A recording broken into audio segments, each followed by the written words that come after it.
Welcome back to Studenomics TV. I'm the host, Martin Dasco. And I'm the co-host, Trevor John Parkins Cabarrus. You and your long name. That's me. So, what do you want to talk about today? So today, it's not going to be all fun and games. No? No. Uh-oh. It could be, but it's not. Okay. So, I saw this in a book I was reading, and I've seen it around a few times.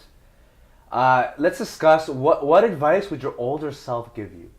So try to pretend that you're 50, 60 years old. Let's say 60 or 60 years old. And you have to give yourself, like, at your current state, advice. Okay. You want to let's go with that. Okay, sure, I'm ready. Okay, I'll go first. Focus more, you know. I don't focus enough.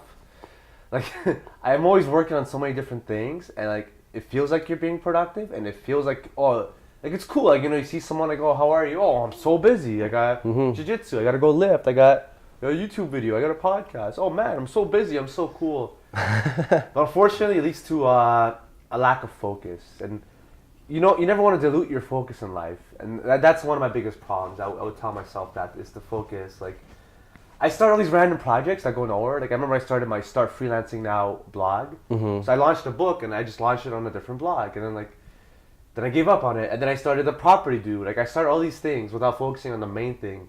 So, yeah, you don't want to dilute your content too much, right? Yeah. What about you? I have a bunch of them, but the first one would definitely be persistent. You know, sometimes I do kind of feel like, you know, wait, why am I doing this again? Like, wait, no, got to be persistent.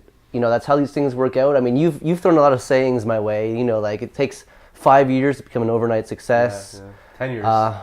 I like the 5 years one better. Say Yeah, that. Two years, 3 years. 2 nights. Yeah, exactly right. I think persistence is key for anything, and that's definitely why I would tell myself that. But, you know, like, you've also told me stories about wrestlers who were at it for 10 years before they got signed. 20 years. That's a long time. 15 years of trying but it paid off, did it not? Hopefully it does, right? Yeah. Well, also, I think it depends on what your definition of paying off. And making it, yeah. Everyone's got a different definition of making it. Yeah, because you might just get a few gigs and be like, yes, success. Yeah. And you know what? I'm going to stick with that one for my first one. Persistence. I'll say for my next thing, my older self would tell my current self, be nicer. You know, it's yeah. You excel at hurting feelings. And breaking hearts. I don't have experience with that one. No? Yeah, so be nicer. I know, like we're all pretty nice, but we could all be nicer, you know? Like, life's short. Don't hold grudges. Don't fight with people, you know? No drama. I look back at, like, feuds I've had, like, online or people. It's like, it's so stupid. I don't care about any of that stuff. I don't want to feud with anybody. Arguing in the comments. Yeah, I just want to focus on my goals. And it's like, man, I've gotten better with this, but, like, you got to keep your eye on the prize, you know? Whatever the prize is, your eye has to be on it. You have to know what you want. I see this on social media. People go on, they start arguing, and it's easy to get sucked into that. Like, oh, I'm going to argue about why winter is okay, or, like, why the climate change conspiracies. Is happening. Wasn't one guy arguing for a robot? Yeah, the bot of the bot on Instagram. Yeah, that's just messed up. Did he win? Yeah, I would say be nicer, you know. For me, another thing I would definitely tell myself is stay humble. This one's taking me a bit of time. What do you have to show off about? Well, maybe that's part of the issue. You know what? When I first got into freelance, you know, I was very excited and I saw potential, and I wasn't being humble. And I guess in my mind, I thought that was the joke. Like, ha, it's a joke. I'm actually humble. I just acting arrogant and outrageous. And then somebody actually recently made a comment about how, like, they thought I was being dead serious. And I'm like, no, I thought it was funny. But now that you've said that, I guess not everybody thinks being arrogant is funny. No. You're hilarious when you do it, but that's because I know you're actually a humble guy for the most part. But yeah, you know what, definitely I also realize not everybody wants to hear about what I'm up to, especially if they can't relate. And I find, as you've said many times, success should speak for itself. I shouldn't have to go around telling people, like, no, trust me, I'm successful. Yeah. I've been hitting the gym despite what my figure looks like. Trust me, like, yeah. I think a rock shared a tweet one time, and it was like, when you're okay at something, you tell everybody how great you are. When you're truly great, others tell you how great you are. Yeah, it's very true. Yeah, that's a problem for a lot of us, is, like, talking about how good we are and what we're doing. It's like, show me some results, you know? Like, Well, sometimes that can come from like insecurity, where like you do want to, like that's the thing. I wasn't used to having success when I first got into this, so I was so excited to tell everybody, but then I realized they don't want to hear it. It's tough too because you're proud of yourself and you want to just like tell everyone like you just got a client. I just made $100 in half an hour. Oh my god. Not everybody wants to hear yes, it's sad, but some people are struggling and they don't like they're making minimum wage and they don't want to hear that. And it's like it gets kind of weird. Misery likes company. Yeah, so I guess you have to try to find friends on the same level who want to bring you up, but then you don't want to alienate everybody because you're always talking about how awesome you are. Exactly. Yeah, my next one is settle down. I'm too all over the place. I should have settled down maybe a few years ago. 30 years old now. Now it's like I'm too out of control. Like, yeah, the bachelor lifestyle just sucks you into a black hole. It has its upsides. That's all I got to say about that. Your next one. So my next one is don't worry so much about what other people think of me. Yeah. I find that everybody gets hung up on this. Like, oh, what does this person think? What do they think of this? It's great to be open to criticism, especially constructive criticism.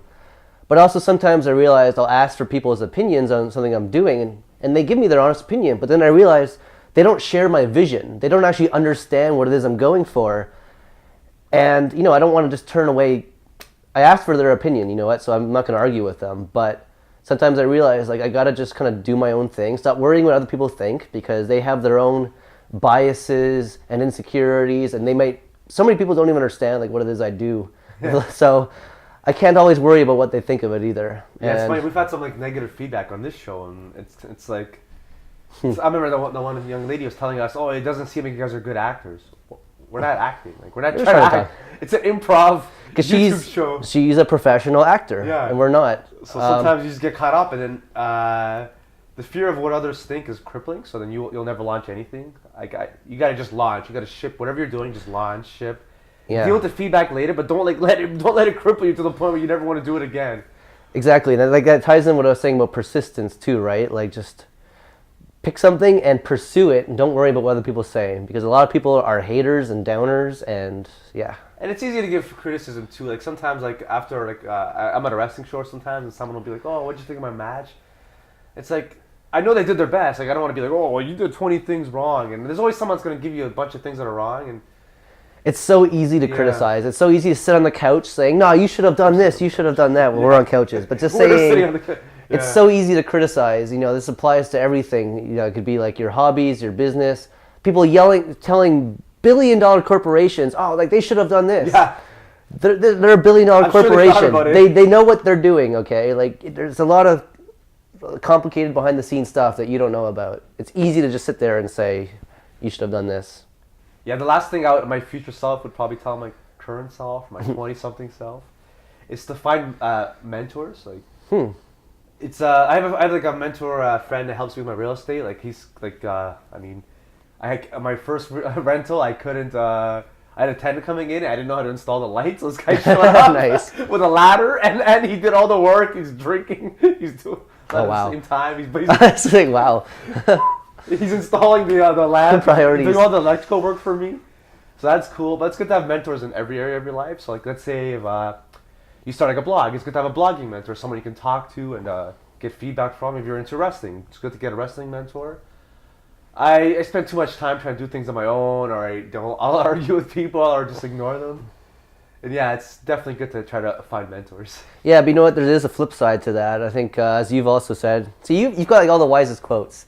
Is don't worry about advice from people you wouldn't switch places from. That's what I mean. That's why you should find a mentor. But a good mentor, yeah. Like, for sure. I wish I had a bad mentor, Trevor. I've had plenty of those, actually. I've had. Yes, you have. I've had people who wanted to mentor me, and I appreciated the mentorship, but like they were trying to pull me along different paths. Unsolicited mentorship from broke people is not a good idea. No, and you know what? They did have some wise insights, but I find they were like one guy was trying to pull me away from my main dream, saying, "No, you should get rich quick scheme." Yes, that's exactly what I was getting at. I wasn't gonna say that, but just say he was trying to say, like, no, don't worry about everything else you're doing, Trevor. Join this pyramid scheme. He didn't think it was a pyramid scheme, and that's what after a while. He didn't know it was a pyramid scheme.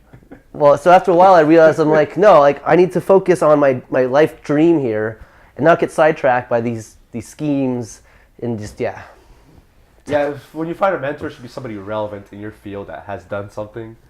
And is actually like really successful. Like they shouldn't say like, oh, I know I'm broke now, Trevor, but trust me, I used to be rich. 10 years ago, I used to be jacked, but Yeah, now, like, you know, I used to be I'm cool. in between physiques. Yeah. Anything else to add? I don't know. I think we got pretty truthful there. I think we've covered it all for now. Yeah, so please leave a comment. Let us know what your future self would tell your current self. We'd love to hear from you guys. Thanks, and subscribe.